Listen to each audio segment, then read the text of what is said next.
City at Dusk Chapter 1. The Mistake That Started Everything.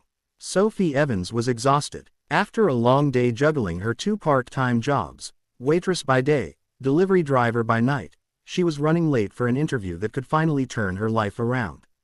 Her rent was overdue, her shoes were torn, and her dream of working in a real office seemed to slip further every day. The night air was thick with rain.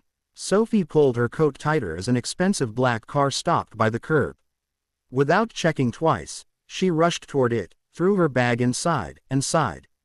Finally, "You're 5 minutes late," she said, sliding into the back seat.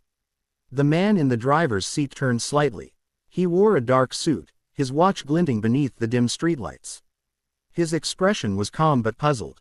"Late," he repeated with a faint smile. "I wasn't aware I was your driver."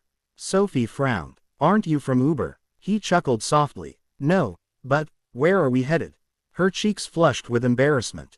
"Oh my God, I'm so sorry. I thought." He raised a hand gently. "It's all right. You look like you've had a rough day. Let me give you a ride anyway." Every instinct told her to say no. But something in his tone, kind, patient, strangely comforting, made her nod. "Downtown. To Hartfield Tower," she whispered. The ride was silent for a few minutes, the sound of rain tapping softly on the windshield. "So, what's at Hartfield Tower?" he finally asked. "A job interview," she said nervously. "For an assistant position. I don't think I'll get it though."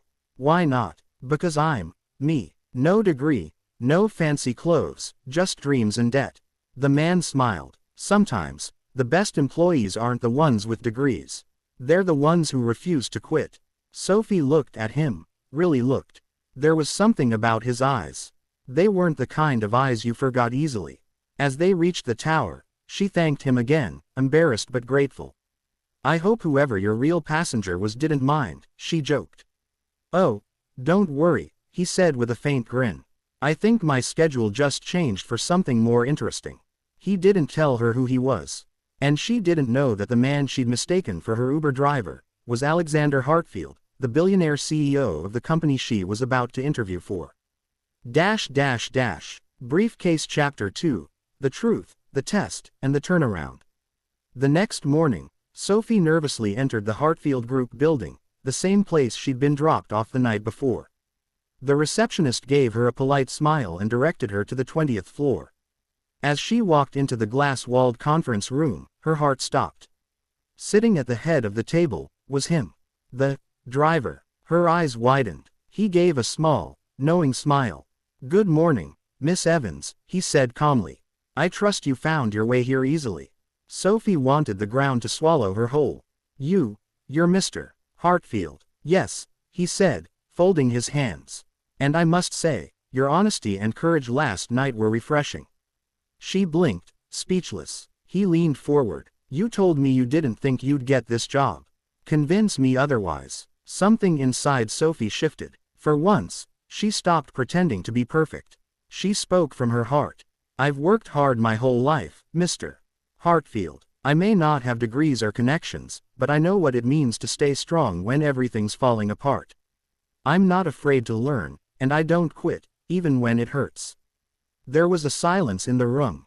Then, a small smile appeared on his face. "Congratulations, Miss Evans," he said softly. "You're hired." Tears welled up in her eyes. What? Really?" "Yes. And one more thing," he added with a grin. "Next time, don't confuse your boss for your Uber driver." They both laughed, a sound that echoed warmth through the cold corporate walls. Months passed. Sophie proved herself again and again. Her confidence grew, her laughter returned, and so did her belief that kindness still existed in the world. And one evening, as the sun set over the city skyline, Alexander stood beside her and said quietly, "You were right about one thing that night. Sometimes mistakes lead us exactly where we're meant to be." She smiled softly. "Then I'm glad I got into the wrong car." Rose moral inspiring message ending line. Greater than every mistake carries a hidden miracle.